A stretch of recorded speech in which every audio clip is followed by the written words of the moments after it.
Hello everyone, welcome back to my channel, Feminine Mystic Soul. So I'm here today, we're talking about mindfulness, mind, body, and soul, and that connection and how exactly it works. So first we'll start with the mind, body, and soul because I feel like understanding those will make it a lot easier to understand mindfulness and how it can really change your life. So first we'll start with the mind. So I love that it comes first because in our minds make our mind come first. But you have to understand that each of us are created as three different entities that have come together as one and are existing on this planet. So there's the mind, which is sometimes we get wrapped up in thinking that that's us, but our mind is really just our thoughts. And we are actually the spirit part. But a lot of us think we're our mind because that is the part that is just so rampant sometimes. That sometimes feels like all you can focus on. Unless you're spending some time in the body. And of course the body is this, this physical shell that we live in. And it really represents, it's almost like our temple, really. It's the temple for the soul is the body. So that is why you see a lot of people will really get into adornment and dressing and all those things because you want to create a temple that fits, the spirit inside. And then there's the soul. So the soul is the essence that animates us. That's what makes us alive. See, because when we pass, the body is still there. And when we pass, the mind, I'm really not sure what happens to the mind when we pass. I think all thoughts cease. So then we're just that spirit, which is just the observer of all these things, the consciousness, the awakeness, aliveness. Those are all good terms that I would give to spirit or soul or whatever you choose to call it. But I just wanted to talk today a little bit about how increasing the separation in these three facets of ourselves can really help us bring them together more smoothly, right? So first, mindfulness. What is mindfulness? Mindfulness is being aware that you are not your mind, but your mind is an entity and your brain, skull, this capsule here is full of that entity that is the mind. So mindfulness is that awareness that there are thoughts going through my head every day, there are thoughts going through my head every second, and I am not those thoughts. I am not, I don't have to be the product of those thoughts. A lot of times you will become those thoughts, but there's me. I am the observer. I am the person who gets to give a will to this energy. I would say honestly, the willpower, the force, the energy that is within us, that is the spirit. So you're that person that gives those thoughts life, gives this body life. Okay, so into mindfulness. So some ways that you can be more mindful. I would say, first of all, is to really slow down. Slow down is the key to everything. So if you're not getting that, slow down, and you want to really spend time actually observing your thoughts. Some people do this in the form of meditation. That's a great way to do it. Or you can choose to do it and call it anything you like. So some people might call it prayer. Some people, well, at least not exactly prayer, but that time before the prayer where you kind of go silent and really ask yourself, what do I want? It's really meditation. But meditation is really how you enhance your mindfulness, because as you meditate and you observe your thoughts and how they come and how they go, you recognize that they don't have to control you. A lot of times people will let themselves be controlled because they think that there's no other way, or they think that, whatever compulsions that they're hearing or feeling are supposed to all be acted on, and that's not true.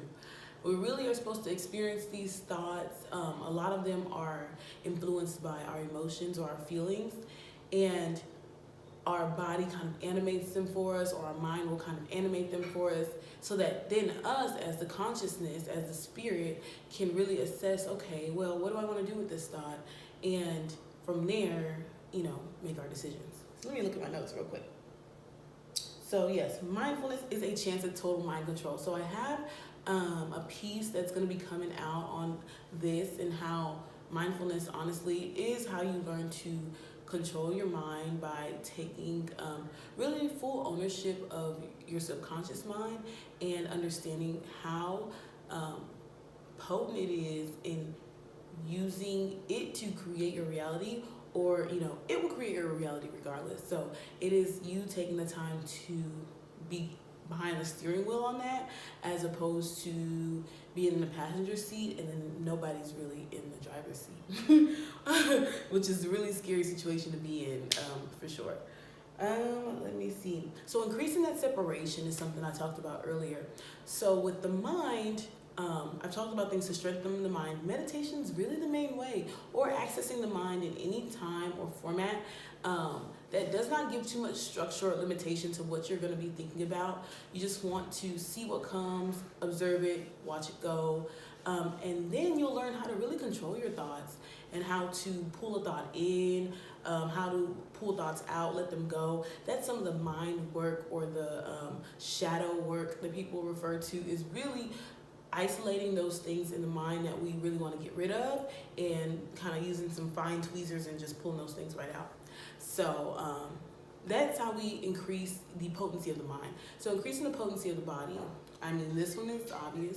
You want to eat good food, and by good I really just mean healthy, whatever serves you, whatever feels like good food to you. So the body is the part of us, is the vessel, of course. And so we know the ways that we can strengthen the vessel. And that's one with good food, whatever that means for you. Whatever your soul really yearns for, what it craves for, I think is very satisfying. So that's usually what I go for. That's how I decide what I'm going to eat. But you decide whatever works for you. Because of course it's your soul, so it's completely you. It can't really be based on what works too much so for anybody else, at least food-wise. And then, of course, exercise. So exercise is vital. Of course, you want to strengthen the muscles. You want to strengthen the connections. And I feel like doing functional exercise has really been beneficial for me, because when you're able to use your body in different ways, you create different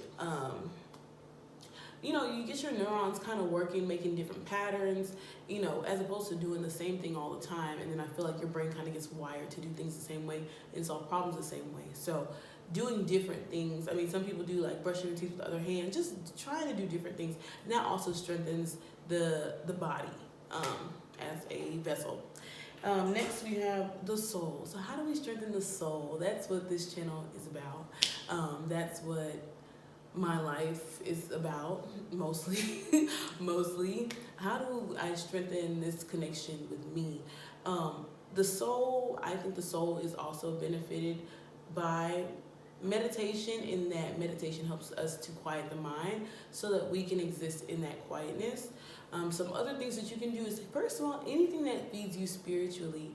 And I think we're kind of growing up in a time where people are now, we're waking up, supposedly, whatever it means, waking up. But before, it was kind of frowned on to, if something kind of spoke to your soul and it doesn't really speak to everyone else's soul, it'd be quick to say, oh, this is, weird, strange, demonic, this, that. I feel like the best way to really strengthen the connection that you have with your soul is to... I feel like the way to strengthen the connection you have with your soul is to really go after the things that it calls for. Go after the things that call out to you, because those are the things that are going to nourish your spirit. People who speaking with them or listening to them really feels uplifting and empowering. Those are things that you do to feed your soul. I'm trying to think, what else do I do? Any kind of tasking. I don't call it tasking because that's what I call it, in my mind.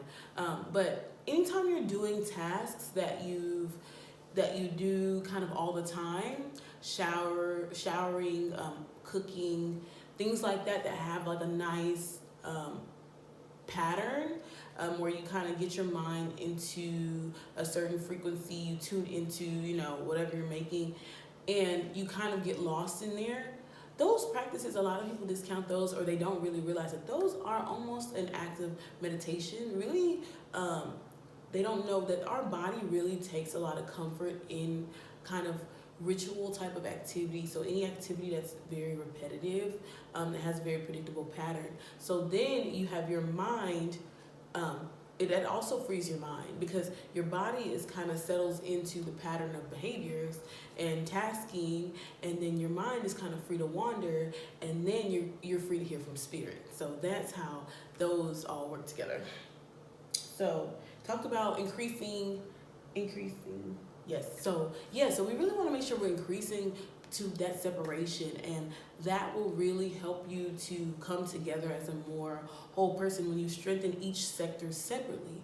Of course, there are activities that work on all three, but I find that when you kind of isolate and work on one or the other, you just get a little bit more bang for your buck, especially at the beginning of any kind of spiritual journey, when you're just getting into this feeling where you feel like your soul is calling for lots of things all the time and you're just trying to keep up.